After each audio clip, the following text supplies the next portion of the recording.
Do I bother you? Don't waste yourself. What's your style? My style? You can call it the art of fighting without fighting. The art of fighting without fighting? What's your style? My style? You can call it the art of fighting without fighting. Shalom, shalom, giving our praises to Yahweh, Bahashem, Yehoshai, Bahashem, Harakak, Wadash, giving double honors to all the elders and the apostles of Great Millstone, the house of David is rising. Gonna entitle this video, The Art of Fighting Without Fighting. Checking out a couple of clips, and yeah, the proof is in the pudding, man. For those of us that are into the prudelism of the art of boxing, the sport, the business. Some say it's not a sport because you can't play a boxing, but you can play it. Most other sports you can play them, but you can't play a boxing.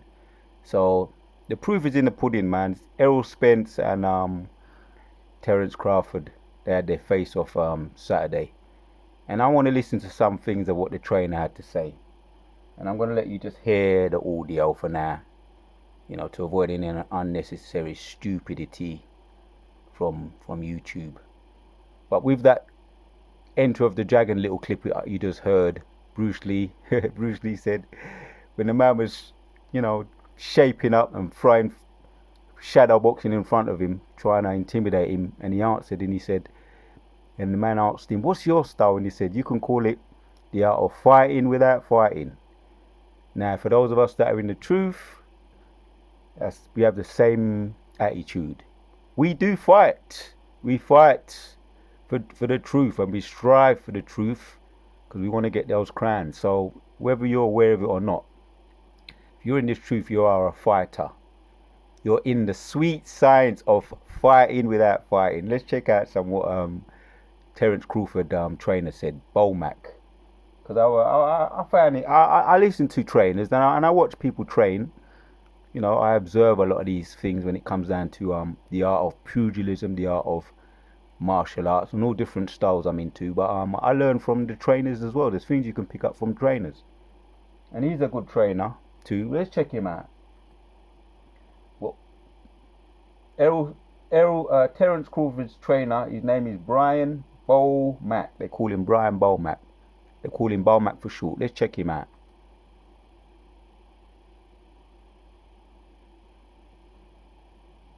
Hey everybody, how's it going? Marcos Villegas for Fight Up TV, powered by Stagefront VIP. Being joined with Coach Bomac ahead of this Terence Crawford, Errol Spence undisputed fight. Oh, just to let you know, this was a month before the fight, before they faced off.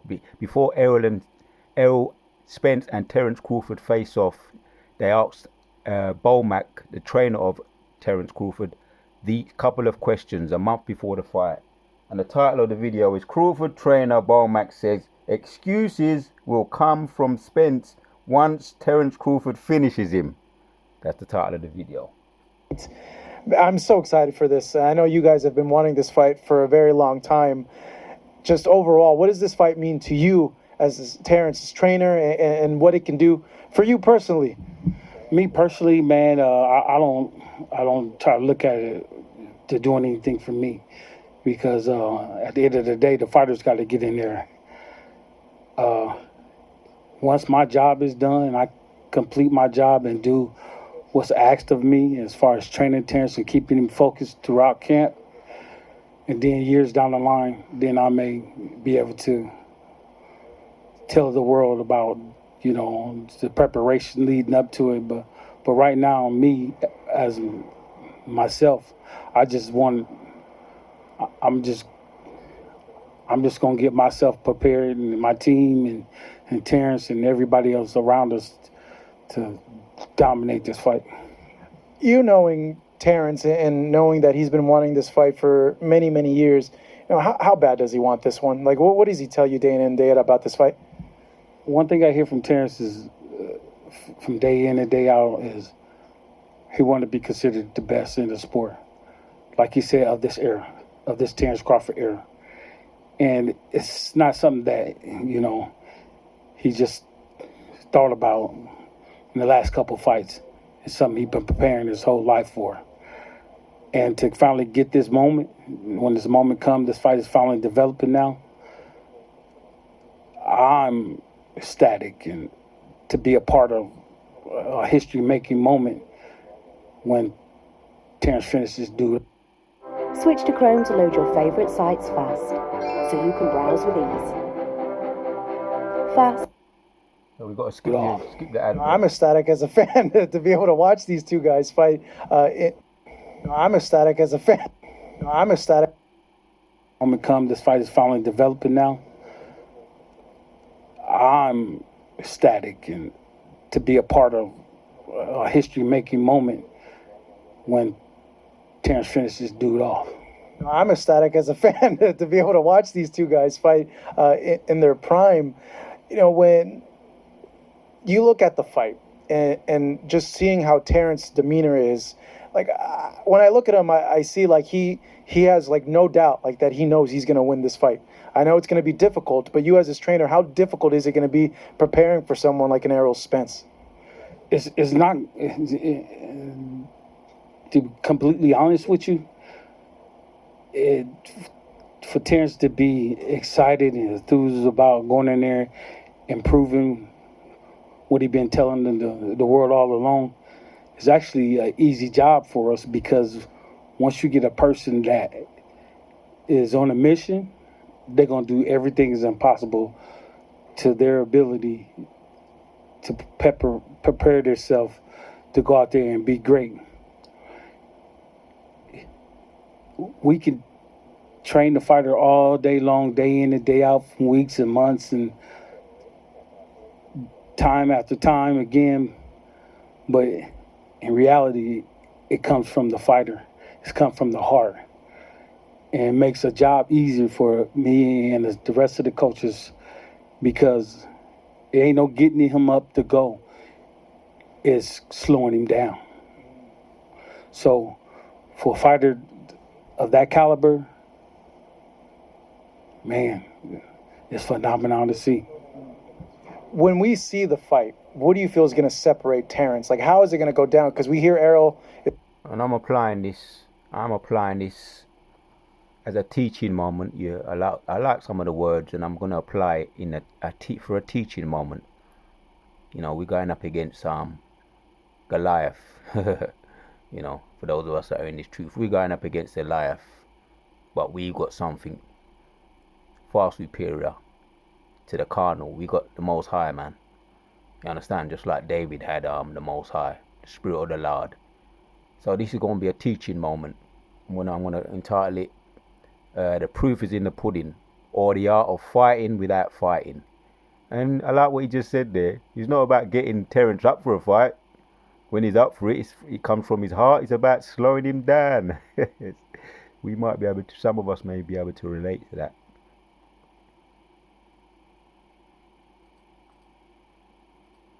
When we see the fight, what do you feel is going to separate Terrence? Like, how is it going to go down? Because we hear Errol is going to say, or he said, I'm going to physically and mentally break Terrence.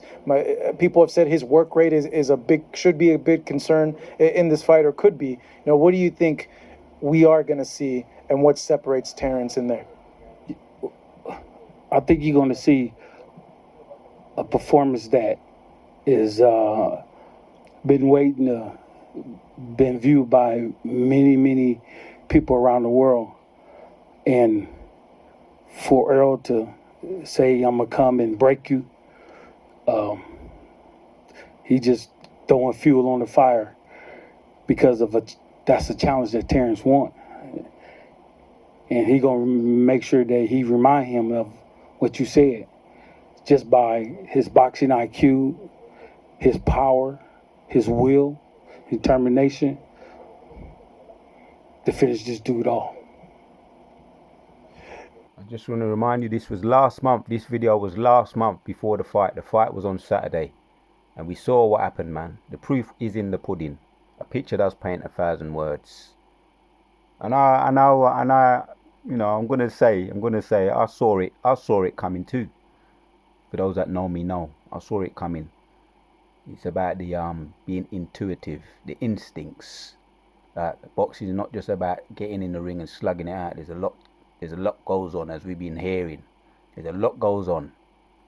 One would say Spence has those same qualities. Would you agree with that, or is there something there that Spence can't match that Terrence has? You know, I can't take nothing away from Spence, and you probably 100% right. But being around this kid since birth, to see what he went through from day one to July 29th, just believe me in my heart that leaves no doubt that he will win. Now, when we see the fight, do you think it goes all 12 rounds, in your personal opinion? Well, just looking at the way that, you know, how bad Terrence wanted to fight and how much he prepared and what gears it in now, we probably gonna be prepared to go 24 rounds, but if he hurt it, he gonna stop him.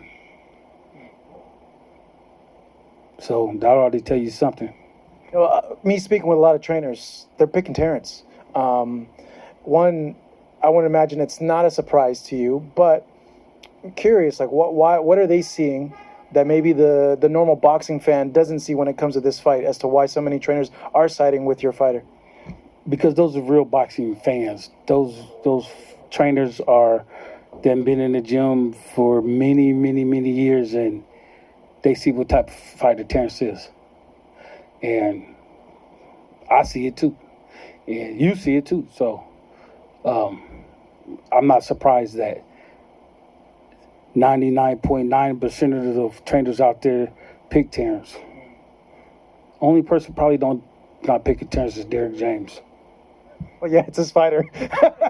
I would hope he's not picking against his own guy. That could be kind of bad. Yeah, I was just talking shit, man. Hey, you know, a lot's been said though about Errol's work rate, the amount of punches he throws in the round, and people brought up, hey, if Terrence starts off slow, he could see himself being 4 or 5 rounds down. That's not good, you know. And then he's trying to play catch up. You're shaking your head. You're disagreeing already. Let me know. Because, man, any I don't know, man. I'll look good against you if you stood in front of me. Am I right or wrong? Probably. All right, then. It's real simple. It's real simple. But a lot of people would say, well, Spence keeps him there because of his power. Like, where these guys can't do anything because he's cutting the ring off. He's shooting that jab where, you know, he's not giving these guys a lot of options. Well, man, you know, Terrence is different, man, and the world knows that. That's why he's a favorite. That's why majority of the picks is going towards Terrence's way. So, you know, obviously, Terrence know how to take away whatever a fighter that he might be sending in front of, take it away from him to make him look ordinary. There's been many fighters out there that say, oh, this is his greatest test, and he looked like it's a sparring match, and then he doesn't get any credit, you know. And I bet you this. I bet you when Bud beat his ass, it's going to be an excuse. They're going to move the goalposts back a little bit further. What do you think I say? Something. They're going to come up with something. Yeah. Watch. Now, I would say something bad about Errol, but I might get threatened for my life again. Can't believe a 14-year-old girl threatened me for my life. Wait, when did this happen? And over what? Oh, my God. Over what? Over Errol. Over Errol? I swear to God. What'd you say? No, I'm just saying it now. Yeah. She gonna threaten me again. She probably 18 now. So she can probably get to carry a pistol now, you know. You know, you're speaking with Terrence in a dream scenario. Say he does beat Errol and the rematch happens.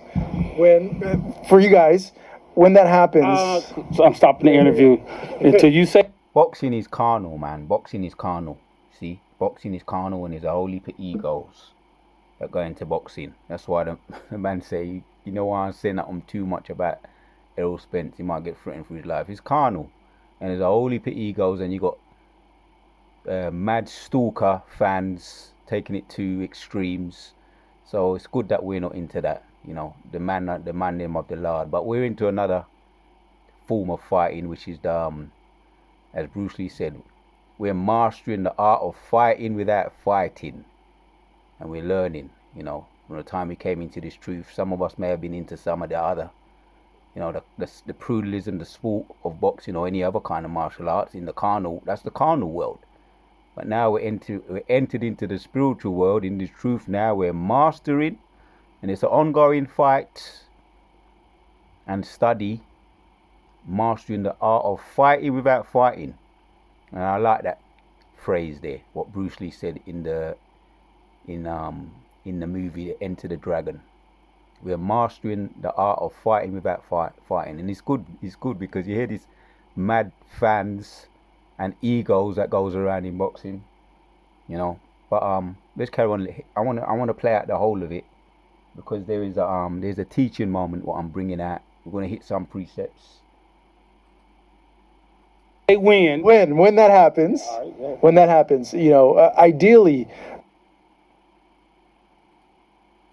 is speaking with Terrence in a dream scenario. Say he does beat Errol and the rematch happens. When for you guys, when that happens, you know, he's speaking with Terrence in a dream scenario. Say he does beat Errol and the rematch happens. When for you guys, when that happens, so I'm stopping the interview until you say when. When that happens, you know, ideally, is he gonna go to 54, try to take on Charlo to get those belts? Like, have you guys thought that out yet? I think there's a rematch clause in there. Yeah. I think even if they go up to 54, if I'm not mistaken, but that's probably ideally what we should do, is to move up and go after who's ever up there. And then is that it? That's a career? That's a wrap, you think? It's probably getting close, you know, because he's accomplished a lot in the game, so maybe he should. It'd be a crazy way out. It'd be a historic way out. Yeah, it would. Where do you think it would place him all time if he's able to, with this win and then on top of that? Top five, top five. You could have that on your hands. Well, yeah, it's a blessing. It's a blessing. You know, fighters like that don't come around often. They challenge themselves to get to that next level. Yeah. All right, Bomac. I might get threatened for my life again. Been many fighters out there that say, "Oh, this is his greatest test," and he looked like it's a sparring match, and then he doesn't get any credit, you know. And I bet you this. I bet you when Bud beat his ass, it's gonna be an excuse. They're gonna move the goalposts back a little bit further. What do you think it say? Something. They're gonna come up with something. Yeah. Watch. Now, I would say something bad about Errol, but Right. There's going to be an excuse. Crawford trainer Bomac says excuses will come from Spence once Terence Crawford finishes him. That was a month ago interview. We've got another interview here, and I'm not going to play the videos. I'm going to just let you hear the audio. Because, yeah, as you do, you catch up on some of the aftermath of the fights. And I listen to trainers anyway. I've always been into boxing. My older brother was into it big time. And I've always been into it, and it's a good thing the most I never let me get into it 100%, because I'm into something even better than that, much higher, fighting for the truth, yeah, fighting for those crowns, and mastering and learning the art of fighting without fighting. And I like that. I'll keep saying it, don't I? Bruce Lee was right, man, you know. But hey, check out this other audio clip of. They did say there was gonna be excuses. Some of us who study the art of boxing, the art of the art of war, you kind of might know some things. Let's just check out another interview from Timothy Crawford. Timothy Bradley, another ex-former boxer. Timothy Bradley, emotional plea to Errol Spence on rematch sends worse message. Evaluate your health. You know, anyway, let's just check it out. A picture paints a thousand back words. to Crawford Spence. Errol Spence was very game, was ready to keep coming until, Harvey Dock did stop that fight. Was it at all, tough to watch on the end of Errol Spence? I know Crawford's your guy and you picked him for years, but was that at all, tough to watch on the end of Errol Spence? And best advice for Errol Spence Jr. going forward? No, it wasn't tough to watch. It wasn't tough to watch, and that could have been Crawford on the other end of that. Yeah, it's boxing. It could have been Crawford on the other end of that. So no, it wasn't tough to watch for me at all. I just feel that Spence. This is how I feel about Spence's team and everybody. A part of Spence, and why this fight has been delayed so long, and their plan. We've been talking about Al Heyman and how genius he is and so on and so forth. Well, your plan failed. Your plan failed. Spence, your plan failed. You thought you was going to stall out my man. You thought you was going to stall out Crawford. You thought you was going to catch him slipping. You literally thought you was going to catch him slipping. At the end of the day, you thought you was going to age him out. You thought you was going to let him run away. That's the problem. You waited too long, Spence. You waited too long. Al, you waited too long. You should have done this fight 3-4 years ago. You probably would have had a better chance of beating him. You would have had a way better chance of beating him. So your plan failed you. Your plan failed you, man. So that's just it. That's just it. They had a plan, and Spence alluded to it early when they met and in the backstage at a fight. When he's like, I'm gonna take care of what I got over here, and then I'm gonna finally fight you, or whatever. That was the time when you was at your very, very best, mentally, physically, and all that. You should have fought him then. And you waited to fight him later, and this is the outcome. This is what you get. No excuses. Everybody, all the Spence fans out there making excuses, weight drain, this, that, all that. It's a part of the game. It's a part of the game. What about the 4 or 5 years that Terrence had to wait for you to finally sign on the contract? What about that? What about all the ridicule and everything he went through because the fight didn't get made a couple of times the first time? Talked about, name drugged through the mud. What about that? So, no excuses. You got Spence being a man, standing on his own 2 feet, not making no excuses for this. No excuses. Your fans out there, the Errol Spence fans, and whatever they call themselves. I forget. It's like Earl. I've been seeing a whole lot of names. It's been funny. But anyways, y'all cannot make excuses for your man, bro. Stop making excuses for him, bro. It was fair game. Both these guys signed on the dotted line, and the best man won. And I'm gonna tell you this. Even if the fight happened 5 years ago, outcome was going to be the same. The outcome was going to be the same. And if you want to come at 154, the outcome is going to be the same. And I'm telling you this, because you're not going to, Spence is who he is. Ain't nothing going to change about you, bro. You can go back, you can go get the Wizard of Oz to help you, give you a special trait, or you drink a special drink and give you other gifts or whatever. Bro, I'm letting you know, you easy to read. And you cannot be easy to read when you're in the ring with a great fighter that can make adjustments and that can read you like a book. You're not going to do well. It's going to be worse the second time for you. Worse.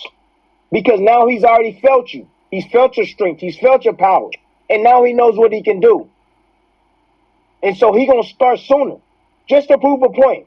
And trust me, he's going to do the same thing, exact thing he did, and it's going to be successful the second time around.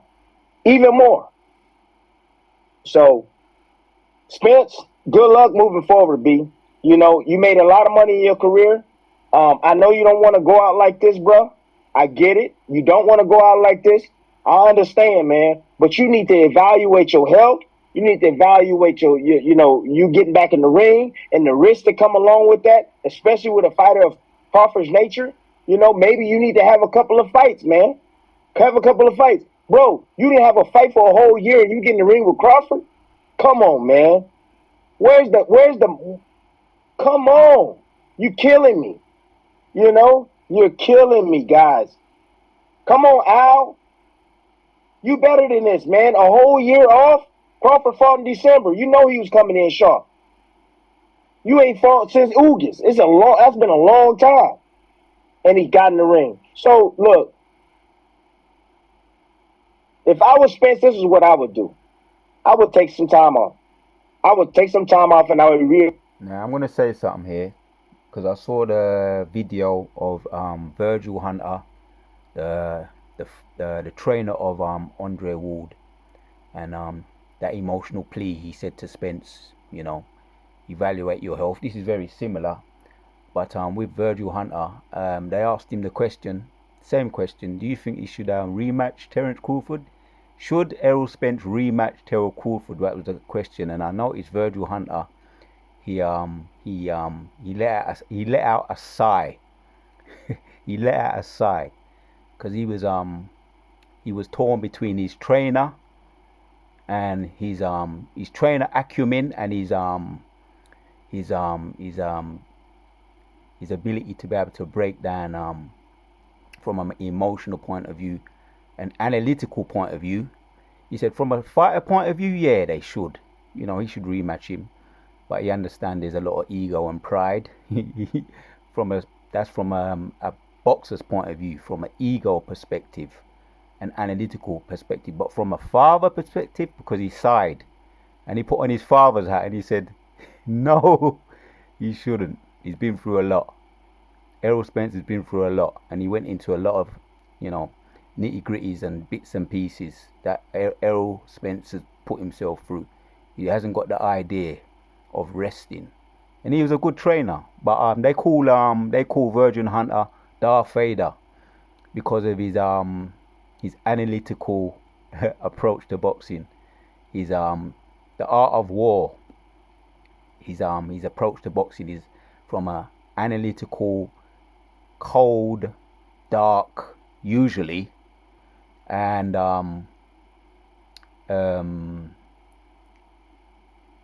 very you might call him the what's that word? You might call him the guru. You might call Virgil Hunter the guru of boxing, because he's up there, he's high up there from an analytical perspective, from an acumen perspective, from an intuitive perspective. He understands the pluralism of boxing, and I've always listened to Virgil Hunter, and I watch boxing, man, and I just use it as a hobby, like I say, but I pick up certain things and apply it in my fight, because every day you get up in a Babylon, the mother of Babylon, or Babylon over there in America, you gotta have your acumen fighting head on. You gotta keep your head in a swivel. So even though I didn't get into the boxing in the world, which I was into it, my family was into it, I myself was into it, and even when I wasn't doing it, I was doing it in my mind, like I'm still doing it in my mind. I'm still fighting in my mind. The first thing I do when I wake up in the morning is shadow box, and I sometimes ask myself, what the freaking am I? Why are you doing that? What is it? Every day without fail, I'm into some form of something regarding in warfare in my mind, and I'm not talking about carnally. I'm talking about on some kind of level. I'm visualizing fighting, and even as far back as I can remember, having visions of those type of things, man. And then dealing with people in my visions and dreams. Before the truth, people may try to do things to me in the vision, right? Because there's certain things I got talk on YouTube, right? There's certain things we wouldn't talk, but in my visions, man tried to deal with me, come with all kind of weaponry and armory, and I just disarmed them with my bare hands. And those are visions, and I've always had those type of visions regularly, and I still get them. But it's not always good for, not everything good for see, good for talk. But yeah, I follow the art of boxing. But yeah, what he did, Virgil Hunter, he summed it up very well on that video. I went into that well. I listened to it and I said, yeah, some common sense there. And you know, boxing is a very egotistical sport. But now is a good thing. The Most High said that He put me in something much higher. I recognize I'm in something far superior what I'm into right now. A potential man of the Lord, a potential elect, and what we're going to be doing is going to be on our next level, on the next level. But that's another video. What we're going to be doing, what Jeremiah 16 and 16, what we're going to be doing. Yeah, right now we're just fishing. Soon we're going to be hunting, and that's when it all starts. But this puts you in the mood, man. When I watch boxing, it does put me in a certain kind of frame of mind. I ain't even gonna lie. But we're learning now. Like I say, the art of war and the art of fighting without fighting. Let's finish off this video. I'm gonna hit maybe one or two precepts to end it off. Reevaluate if I want to continue to do this. If I was Spence, this is what I would do. I would take some time off. I would take some time off and I would reevaluate if I want to continue to do this. You know, I'm not telling him to retire, but I'm just saying, after what I just witnessed Saturday night, bro, you got some questions, bro, to ask yourself, and you got some talking to do with your family. You know, because if I'm your kid, if I'm your son and your daughter watching this, I'm like, man, Daddy, there ain't no point, Dad. We got everything we need. Dad, you a great fighter, Dad. You know, you're gonna be in the Hall of Fame someday, Dad. Why keep taking this punishment, Pops? There's no point, Pops. You ain't got nothing to prove. You ain't got nothing to prove. Hey, Crawford was just better that night. That's it. Let's leave it at that, Dad. You don't have to operate the rematch. Not at all. Don't do it. You know, and I'm hearing everybody talking about, oh, the rematch at 154, it'll be better. Do you understand that Crawford gets to pick the weight? If Crawford wants to fight him at 47 again, Spence has to say agree to that. Do you understand that? So why would Crawford do it at 54 when he can make 47 and be strong?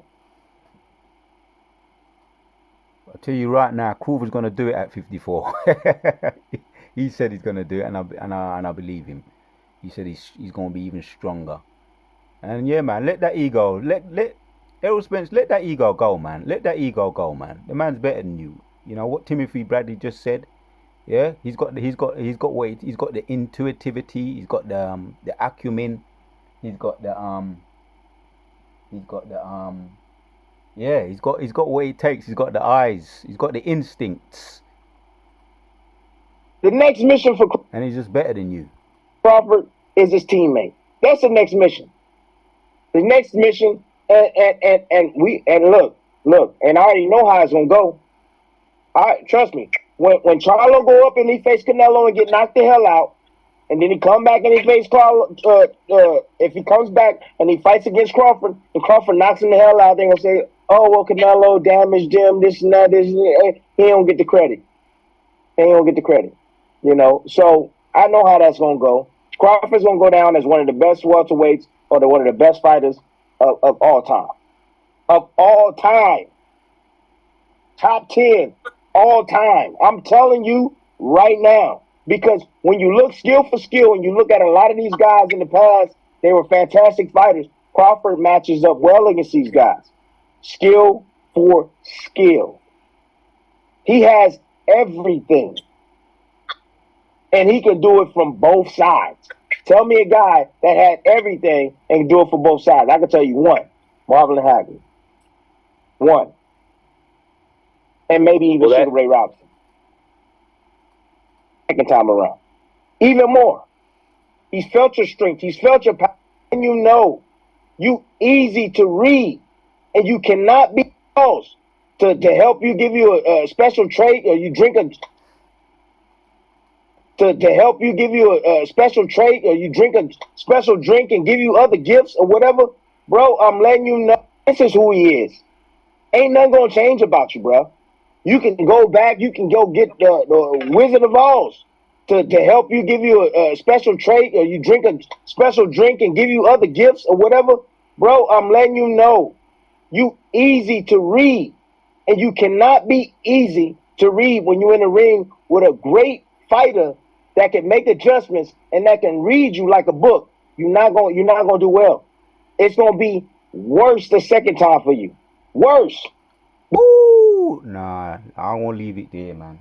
Yeah, Tim Bradley, emotional plea to Errol Spence on rematch, and he sends the message, man. So you're gonna be. It's too easy for Terence Crawford because you're easy to read, and he reads you like a book. And I saw when I was watching the fight, I saw he catches Terence Crawford catches Errol Spence in no man's land every time, in between the punches, coming in before the punches, or punching, jabbing with the jabber, or in between the clinches, or letting go of the clinches.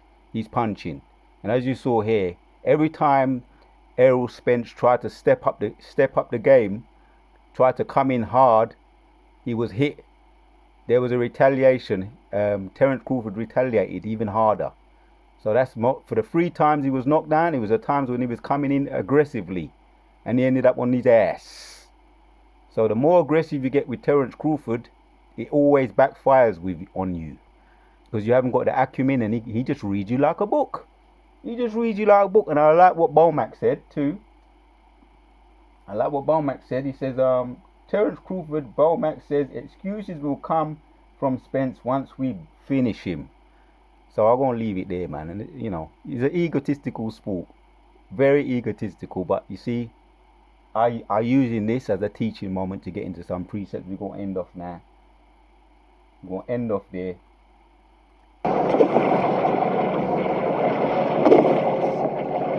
Do I bother you? Don't waste yourself. What's your style? My style? You can call it the art of fighting without fighting. The art of fighting without fighting? That's it. Now let's end up and hit some precepts. The aggressor there, they look like the Jewish, Russian, one of them Russian tough looking guys coming up to Bruce Lee in the Enter of the Dragon movie, and shaping up in front of him, shadow boxing in front of him, and he's saying, so what's your style? In other words, because Bruce Lee just standing there looking at him in his eye. Ain't you intimidated by me? Look at the size of me. Look at the size of you. Ain't you intimidated by me? Bruce Lee says, and he asks him, what's your style? Bruce Lee says, you can call it the art of fighting without fighting. Right? So precepts come to mind. We're going to end it off. I can go on doing videos like this, but I only do them few and far between. Just like when it comes to like some of the big boxing matches, I do them usually. These type of videos, because it is my outlet, man. Boxing, and even boxing training today, but the boxing training alone gives me an outlet. It relieves a lot of stress, and I've done some videos on what I like to do, you know, aka training in certain ways as far as boxing. But you know what, I always bear in mind the training we do now is temporary. Like Timothy said, training is temporary. It's beneficial for a little, but there is some benefits in training. But I always bear in mind we're going to get new bodies anyway. So yeah, people train in the world like there's no tomorrow, don't they? You see them every day out there jogging. You know, the Edomite man and woman out there every day jogging, trying to keep their immune system strong. They're they're training for fear of dying early, because they know that they're very recessive people. They're weak people, so they do that every day, more or less every day. They jog a lot. They run like there's no tomorrow. You know, they do all sorts of different things to stay young, and they still end up growing old prematurely anyway. But we don't have to do that on the extremes, because the Most High says, yeah, man, we're going to get new bodies anyway. We know we're in Abarat Azar with those men. Yeah, I'm going to hit some precepts, man, to make the point. Exodus chapters 14 and 14, one of my favorites, says, and we won't read 13, says, and Moses said unto the people, fear ye not, stand still and see the salvation of the Lord, which he will show you today. For the Egyptians whom you have seen today, ye shall see them again no more. right? And who's the modern day Egyptians today? The wicked, the E's them, who are over us up to this very day. But when they was coming out of Egypt, a lot of the rebels were being fearful, and they was limping on one leg, and Moses had to keep telling them, man, stand still. In 14 it says, the Lord shall fight for you, for ye shall hold your peace. The Lord shall fight for you, and ye shall hold your peace. Yeah, I read 13 again. For Moses said unto the people, fear ye not, stand still and see the salvation of the Lord, which he shall show to you today. For the Egyptians whom you have seen today, ye shall see them again no more. And this is what we do when it comes to the art of pugilism. What Bruce Lee just said. The Lord shall fight for you, and ye shall hold your peace. Yeah? So we're mastering the art of fighting. The art of fighting without fighting. There you have it. That's exactly what the scripture just said there. You know, in not so many words. 1 Timothy 6:12 says, fight the good fight of faith. Lay hold on eternal life. So what we fight for? This is what we're fighting for. Lay hold of eternal life, whereunto thou art also called, and hast professed a good profession before many witnesses. Yeah, this is what we fight for. And we fight differently. We fight differently. And these scriptures are backing up how we fight. Yeah? Brucey just said it. 2 Timothy 14:7 says, I have fought a good fight. I have finished my course.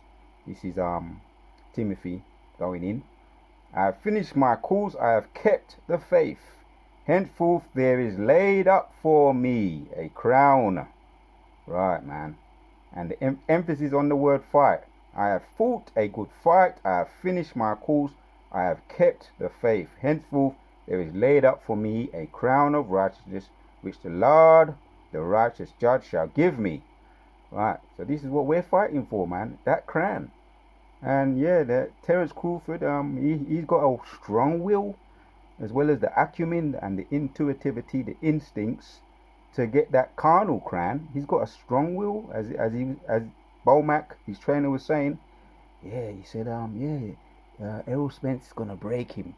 He said, well, that's just putting fuel on the fire. Errol Spence saying he's gonna break me, he's putting fuel on the fire. Yeah, them is what they done to our ancestors. Yeah, the Jim Crow, the alligator bait, the lynching. In the book Without Century, all those things, what does that do? The Most High puts the spirit in us even more. He just puts fuel in the fire. You understand? This is what I'm using this for, a teaching moment. Henceforth there is laid up for me a crown of righteousness. Because yeah, man, the Most High says, Romans chapter 12, yeah, vengeance is mine, I will repay. So that is why we're reading these precepts here. Yeah, which the Lord, the righteous judge, give to me at that day, and not to me only, but to all them also that love his appearing. Yeah, man. So all we've got to do is stand still and see the salvation of the Lord. Vengeance is mine, Romans chapters 12. I will repay. Right? That is why I use that little clip there, man.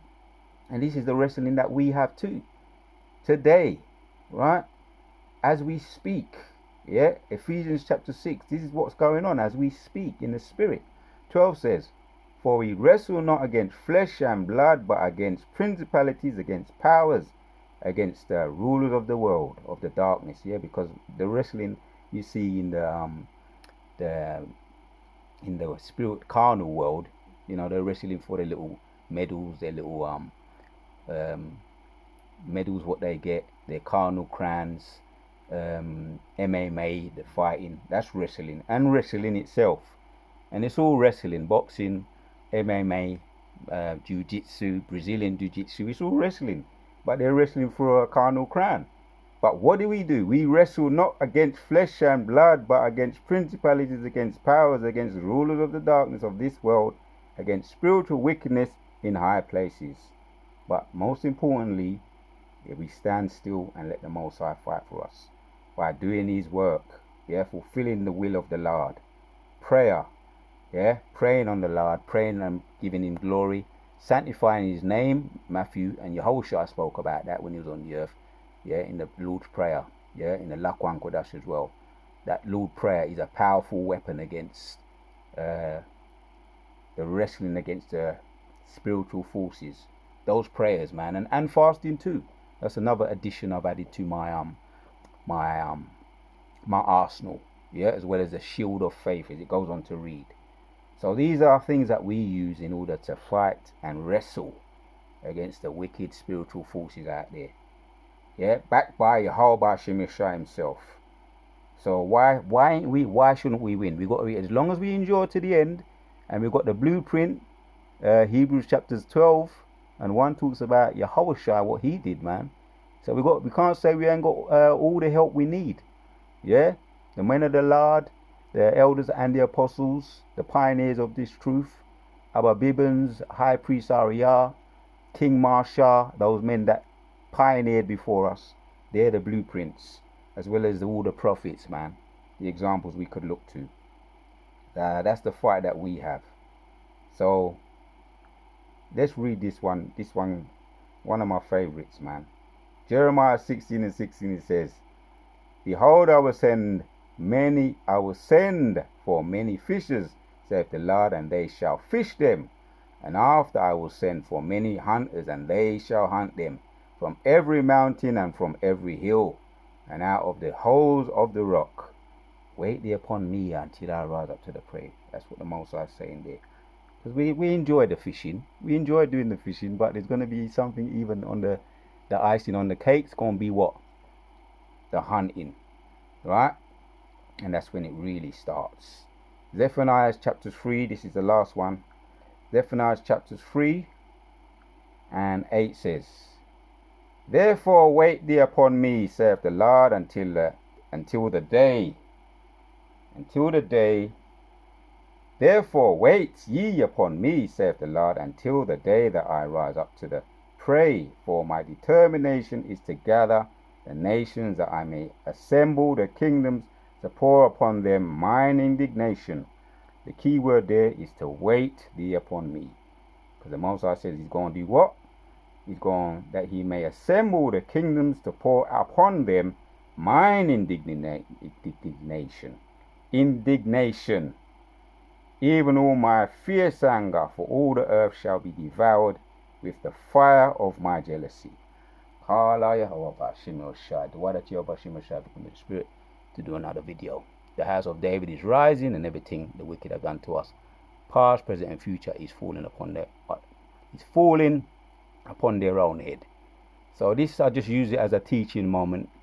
The proof is in the pudding, and we are learning today, and we're in a fight today, but we're learning the art of fighting without fighting. Don't waste yourself. What's your style? My style? You can call it the art of fighting without fighting. My style? You can call it the art of fighting without fighting. What's your style? My style? You can call it the art of fighting without fighting. Don't waste yourself. What's your style? My style?